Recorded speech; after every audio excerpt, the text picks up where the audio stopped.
Hello, I'm Rosalind Ash of dearreader.blog. Welcome to our crime scene podcast, which focuses on crime fiction writers. Today I'm in conversation with Claire McGowan, author of the acclaimed Paula Maguire crime series and of gripping psychological thrillers, including The Fall, The Other Wife, What You Did and The Push. I began by asking Claire, who writes women's fiction under the name Eva Woods, which genre she prefers writing. Do you enjoy those more in some way than the mysteries, or do you feel different when you're writing the two different genres? Does it make you write differently as well? I definitely prefer the mysteries. I find that I find that much easier to write because you have the story engine built in, whereas in women's fiction, it's hard to know what's making the story happen, and so a lot of it is down to character and tone, which is much harder to pull off. I think much harder to kind of engineer than plot. So is it the structure of the mysteries that you like? And how do you go about that? What's your sort of work process?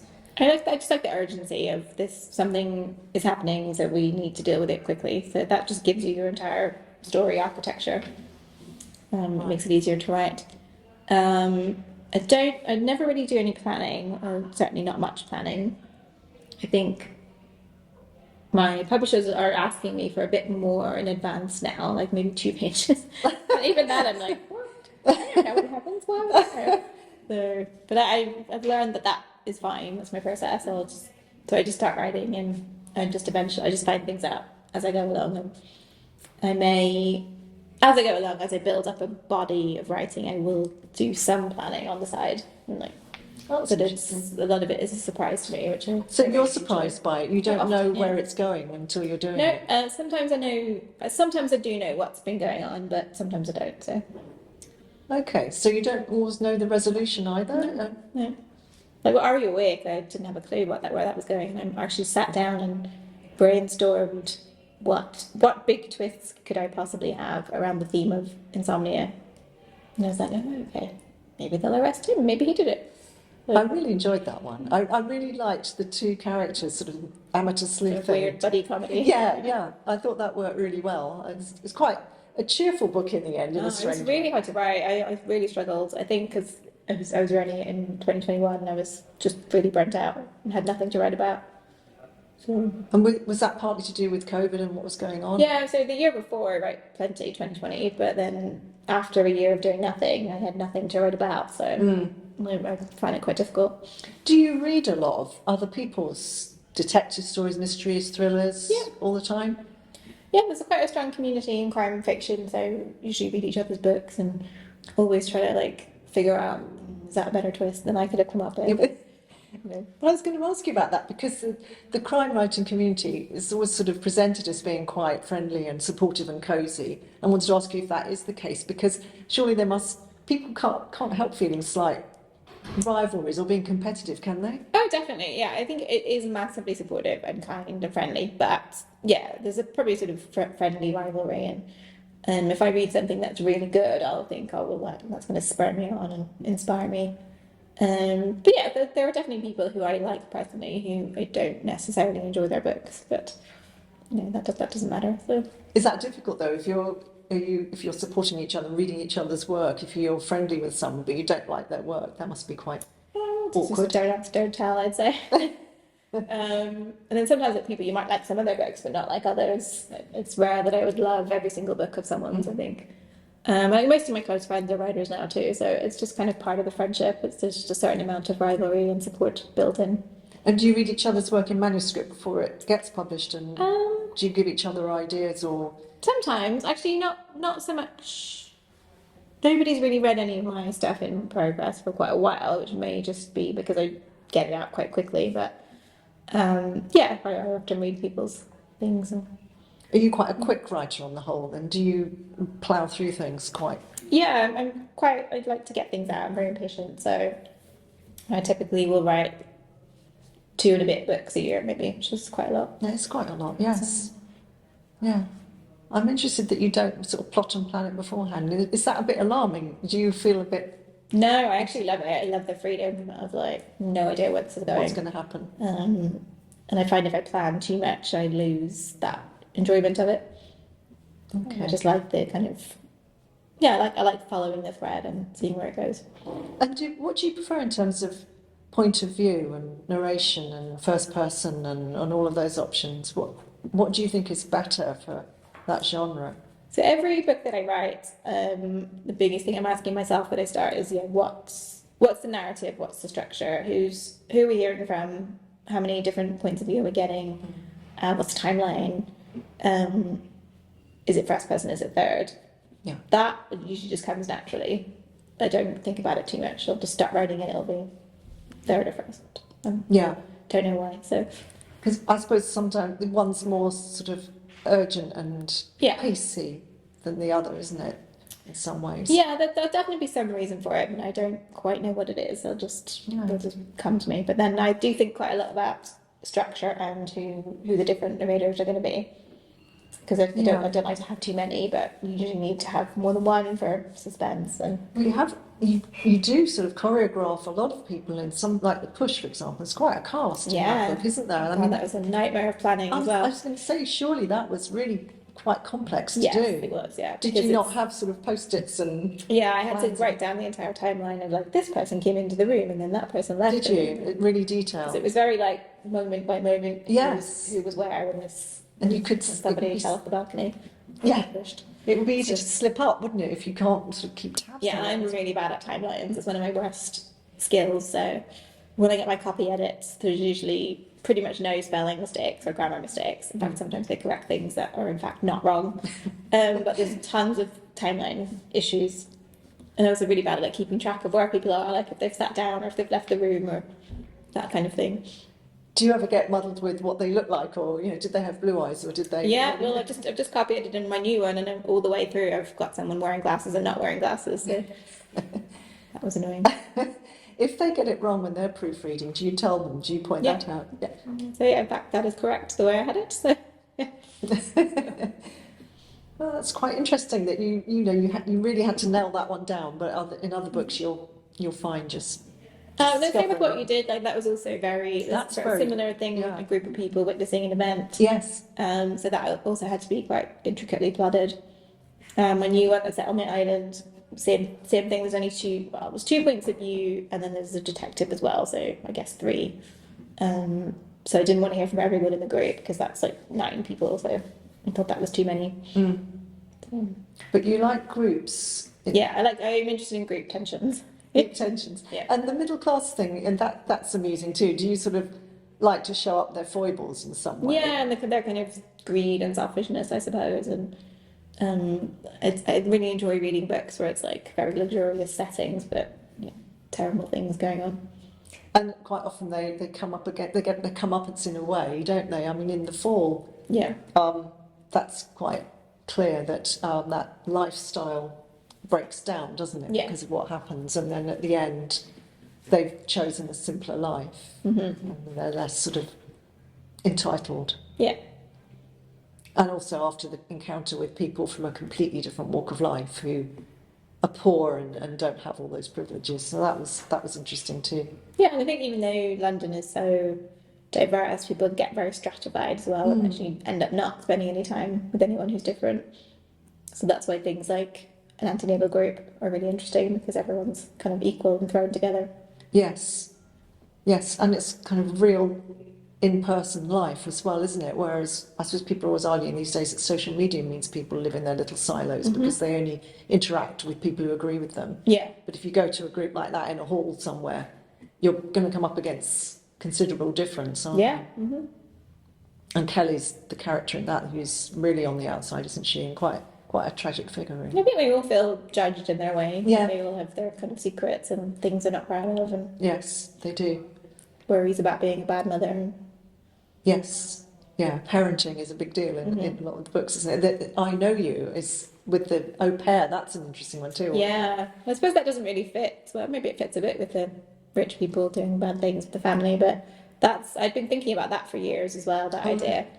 I just used to, just come back to it again and again. The idea of this horrific crime that still no one really knows what happened in that house, and just everyone being so obsessed with it and trying to pull it apart. And I've certainly gone down rabbit holes myself about certain cases that, just what did actually happen. Yes. And the idea of and I don't think I'd even thought of this when I was dreaming it up, but they have the death penalty in California still, which is quite surprising actually. It's surprising, but they do. So they do. She was arrested in LA and convicted, so she gets sent to death row because they think she's killed 3 people, including a child. So yeah, I was really interested in them, and I didn't know for a long time what had actually happened. I knew she hadn't done it, but I knew she'd done something. So yeah, so you had to wait for that to kind of unfold in your mind. Yeah, and I was like, well, yeah, I knew that she. Yeah, and then I think it was because I used to have a dog and I used to walk my dog, so maybe that's why I used to think about it a lot. Would be like, well, what if I found a bunny? I think every writer always thinks that when they're walking. Would you run away? And then the idea of like just not reporting it and panicking and then that looking extremely suspicious. Yes, because well, of course she had her reason for that, didn't she? But yeah, it was a bad decision in some ways. Yeah, and she didn't recognise the dead body. She just panicked and fled. Yes. But it turned out she did know her. So yes. They're very complex plots, a lot of them. I mean, they're very intricate, so it's quite difficult to keep track of all that. Yeah, I sometimes feel like I'm out there with a crowbar or something, a screwdriver, just trying to like a spanner. That's the word I'm looking for. Just trying to like engineer, and it doesn't always come on the first draft. There's often things that don't make sense or get changed. So yeah, but I don't mind that. Like you asked if it was frightening. Like I've learned to not find it frightening because what's the worst that's going to happen? You just have to rewrite some words that don't go in. Yeah. But at first it was then you were a bit insecure about it, or no, I don't think so. I think I didn't know that you could write that way. So, and a lot of writers who give advice will say you can't write a book without a plan, which I think is terrible advice because you can. Some people really like to plot everything. Some people just don't wing it. So that seems to work for me. And I know some people find it horrific if you say, just figure this out, but it works. You don't teach anymore, do you? But not regularly, occasionally. But did you enjoy it? I loved it. I really loved it. Actually, I would be interested in possibly doing it again now that I've had 5 years off. I did it for sort of 5 or 6 years. Ran this MA, and it meant I had my students for 2 years, so I worked really, really closely with them from idea to finished book. So it was great. Yeah, it was really rewarding.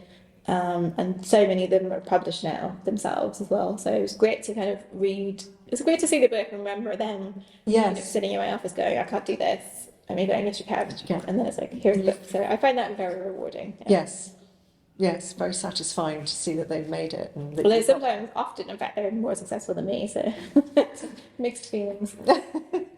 And do you know what twists you're going to put in along the way, or does that just happen? Because that's a real skill, isn't it, to have a cliffhanging twist? And does the pace of the book matter, and the structure of chapters or sections, does that help? Twists further that? No, I don't always know. I sometimes know there needs to be a twist, but I don't know what it is. And actually, that was with Are You Awake? I did find it's really helpful just to write a big list of like everything that could possibly be happening. And it's just like, it could be that. But suddenly looks like he's done it, but he doesn't know because he's having terrible insomnia, blackouts. Sometimes I know, but I actually feel a lot of pressure, and I feel like maybe I should work a bit harder on my twists because so many other thriller writers are just out there like relentlessly honing like what's the next big twist. And sometimes I think it can go too far. I think it can be a bit like they're thrown in just for a twist and they don't make any sense to the narrative. So. There's also the question of what is a twist. Does it just mean something we didn't know? Yes. I think that's a reveal, not a twist. So the twist is something where you're being misled. But yes, it's a lot of writing mysteries about that, about misdirection. I mean, presumably you deliberately misdirect your readers, but you also want to feed them clues. Do you want them to be able to unravel the mystery themselves? Ultimately? It's really difficult because readers don't want to guess it themselves, and they always say that in reviews as like a real insult. They guess what was going on. And it's like there's only you've let them down. Yeah, there's only so many. Like you also don't want the twist to be just completely head spinning out of nowhere. So I guess like someone who's really good at twists is Erin Kelly. I think that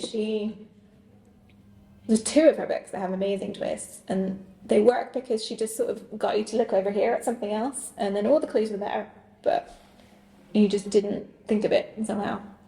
And then when it happens, So she distracts. God, how did I not see that? Yeah. But it's not gimmicky. It's just like, yeah, you were just looking in the wrong place. So it was there in plain sight. You Yeah, could have seen absolutely, it, but yeah. she's led you to look elsewhere. Yeah, and sometimes that's just the quality of the writing will just keep you so engaged that you're actually not thinking, oh, I'm trying to work out what this is. And I really hate when I'm told a book has an amazing twist, I will try and guess what that is, and then sometimes they don't even have a twist, which is a good way of coming up with twists actually, because then you're like, oh, well, I can use that because they don't have a twist after all.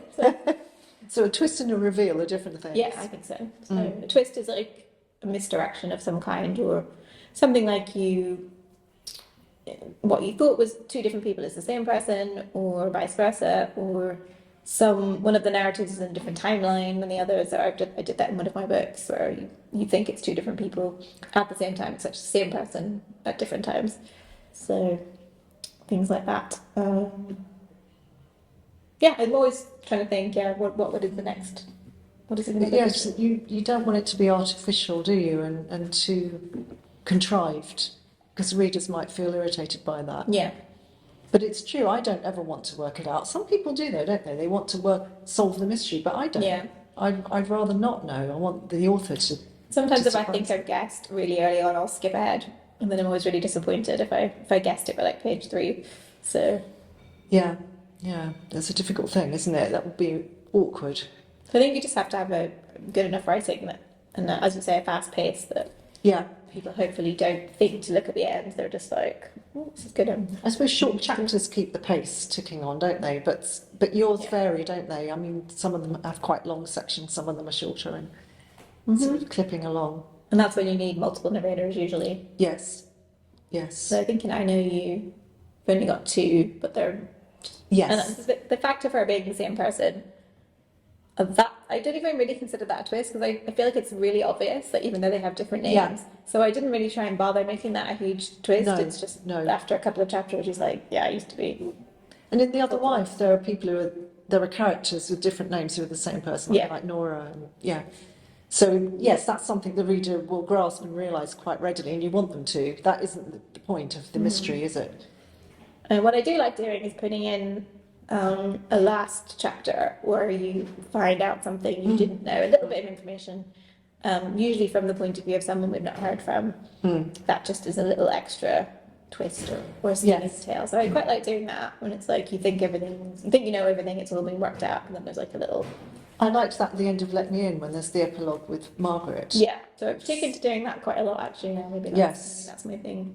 That's really good, really intriguing, and and a sort of final, not twist, but a surprise, and gives it a new dimension. Well, I wanted with Let You In, I wanted it to have a big twist at the end of each section, or a big reveal. So I designed it in a kind of 4-part structure, which I've never done before. And there's a sort of irony about Jana in the end, isn't there? That she sacrificed her life for something she didn't do, and then at the end. Well, I think that's one of the reasons. That's massive spoilers, but I think that's one of the reasons that she's not.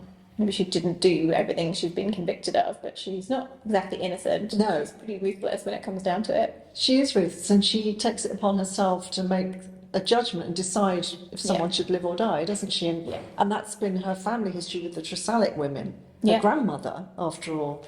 Yeah. Same thing with her father. All madly terrifying. So. Terrifying, and just take it upon themselves to dispense death, Yeah. So she probably would have done one of the murders, even if she hadn't got around to it yet. She probably would have done it at some point. So.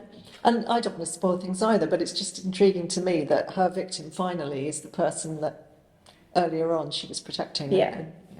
That's very clever, I think. Yeah, so I didn't want her to be like a kind of cosy, nice person. I wanted her to be or just actually very ruthless. Very ruthless. And she's sort of heroic in some ways, but you're right, she doesn't turn out to be the wonderful person that she could have been. If we believe that she's always been the innocent victim. Yeah. Okay. Well, there's a lot of questions to answer about why would someone take the fall for something they didn't do. Yes. And I hope I've made that somewhat plausible, but she has multiple reasons, and Yes, she does also have doesn't multiple really reasons. believe that they would send her to prison for I so think long. that's the point, isn't it? That she just doesn't believe that will happen, No. and that they'll be lenient for all the reasons she gives. Yeah. And it doesn't happen that way.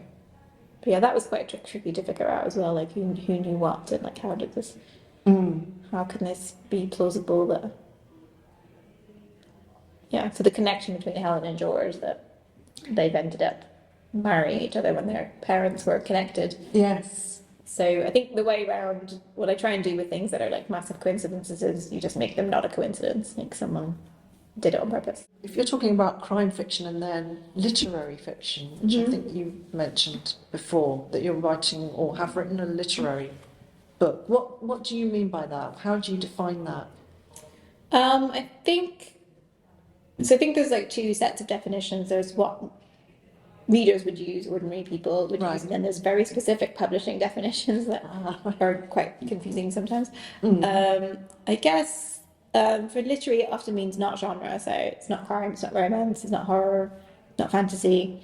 It tends to mean the writing is supposed to be of superior quality. That's what I wondered. So what I've realised now is I actually don't write literary. So This Could Be Us is actually like upmarket book club. So it might get called like reading group fiction, which is sort of like anything that's not in a set genre, but it's still accessible. It's not experimental, especially Right. in terms of like prose, or I suppose like the structure is kind of. I wouldn't say it was especially experimental, but it's innovative maybe.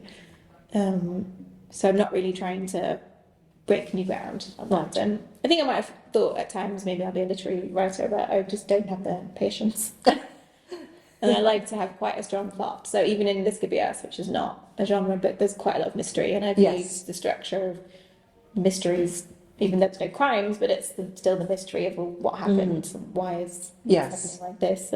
So you want it to be gripping, if possible. Yeah. And I've just written something new as well on spec, which I thought might be a bit more literary, but no, it's very, very not literary at all. In your terms? Incredibly pacey. And I don't mean like, I don't mean to boast, but it's very like, plot. So publishers have their definitions, and what do you think readers mean by it? Do you think there's a snobbery about genre fiction, particularly crime? I don't think readers think about books in the same way as publishers do. Like, I don't think readers really have the very strongest sense of who has written things. So I know there's this belief that if you had a book come out and it didn't do well, then you've got bad track and people won't buy your other ones. But I don't think that's true at all. I think unless someone read your book and really disliked it and remembered your name and disliked it enough that they wouldn't try anything else, I don't believe that's true. I think people... I know I read books based on recommendations or sometimes just browsing in the shop and things like that. But there's a bit of snobbery, definitely, I think. And I think there's a belief that not all genre fiction is very well written.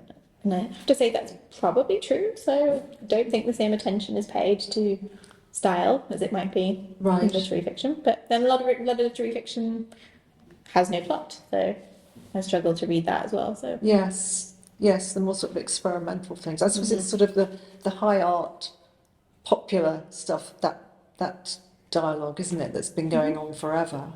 And then sometimes books that are basically about nothing are just incredibly gripping as well. So, but I think also a lot of it is hugely subjective. Like I get on Instagram, I'll get like several people in a row will be like, "Loved your book, amazing," and then I'll get someone tagging me, absolutely hated this, 1 star. Which I really wish people wouldn't do because it's so rude. But yes, it is. It's just very, it's the same book, but some people loved it, some people hated it. So, do you find that really difficult? I don't like being tagged in bad reviews. I think it is incredibly bad manners. Yes. And obviously, people are entitled to put the review up, but if I went searching for it, that would be my fault. But if they tagged me, obviously, I'm going to look at it. So, do you read reviews? Not unless I'm tagged in them. No, I wouldn't go searching them out. No, that's just madness. But yeah.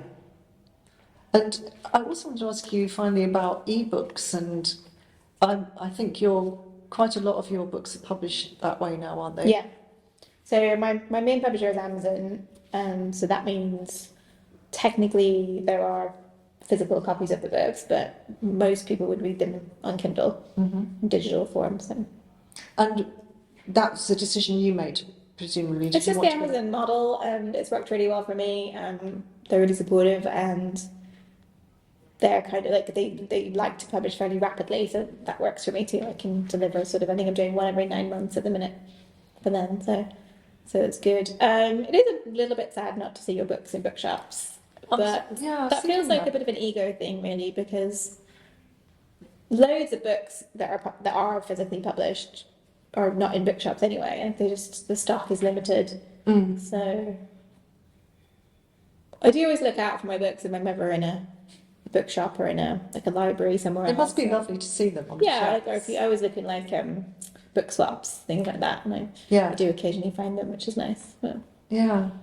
So otherwise they're just sort of out there in the ether, and you don't sort of know in some way. Well, obviously you must have data about how. Yeah, a lot of data. Yeah, so that's the other thing that's good about Amazon is you can literally see day by day how much you've sold. So yeah.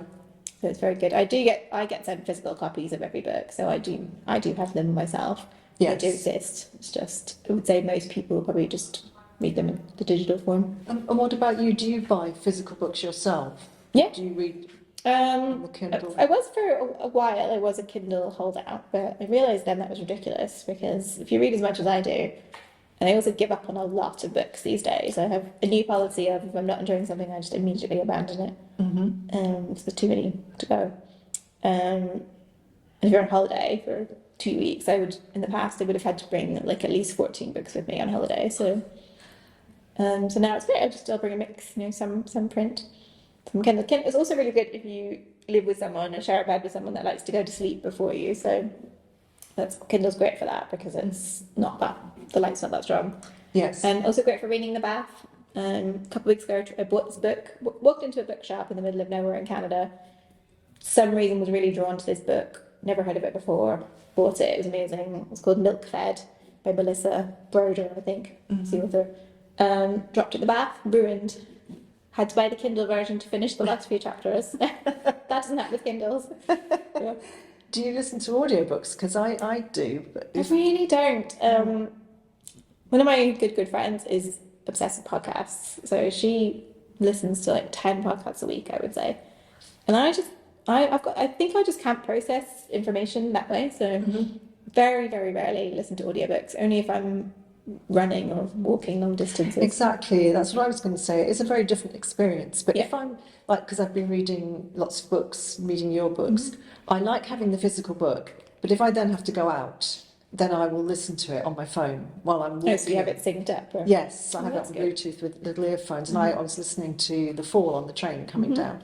And I sometimes listen when I'm trying to go to sleep or if I'm doing housework. And I actually quite like now to read the physical book and then listen to it. Okay. That kind of reinforces it in my memory, I think. Yeah, I find that I just space out when I'm listening to things, and then I realise I didn't hear any of that. Like, what happened? So. Well, I guess being read to is it's like when you're a child. The point is to send the child to sleep, isn't it? So if you've got a soothing reading voice. One of my friends listens to audiobooks on like double or triple speed. So. Yes, I've never done that. It feels so weird to speed it up. I've actually never listened. I don't think ever listened to. Maybe like once or twice in my whole life listened to a fiction audiobook. And have you listened to bits of your own audiobooks to see what they're like? To see if you like the narrator? They usually will send me samples of the narrator and let me listen, but I don't usually listen to my own. No, because it can make a big difference. You can get a really brilliant narrator and it really can enrich the experience. But sadly also, I've just once or twice been put off a book completely because of the narrator. Yeah, well, sometimes you just don't like their voice. They're not done anything wrong, you just don't like them. Or some of them actually do read oddly. They don't get the cadence right or the pausing or the punctuation, and you think, I've heard people mispronounce words as well, which really annoys me. Yeah, they need to check that, don't they? One of the reasons I can't listen to podcasts is I find the grammar is often wrong. So if it's a scripted podcast, and I just you're a grammar pedant. Can't quite do that. Somewhat of a pedant, yeah. Or I hate podcasts where they just chat. I'm like, what is the point? Please get to the point. No. So you're quite impatient with I just can't do it. Listening to 3 hours of people chat about things. About nothing, or Cannot do it. perhaps if it's something you're really interested in, it would be all right. But Yeah, it's like I'm thinking this was a true crime podcasts where Right, it's just people yeah. just like comedy ones where they people just joke and chat. Yes. And I'm like, so tell me the crime facts. So yes, So it's just not my thing. I have lots of friends who are super, super into podcasts and audiobooks, but me not so much. and when you said you give up on books quite quickly now, are you different though in your approach? We were talking about literary fiction. Supposing you thought, oh, I'm just going to get my teeth into a 19th century novel now, and that would be a much slower burn. Yeah. Would you give it that time because it's a completely different thing?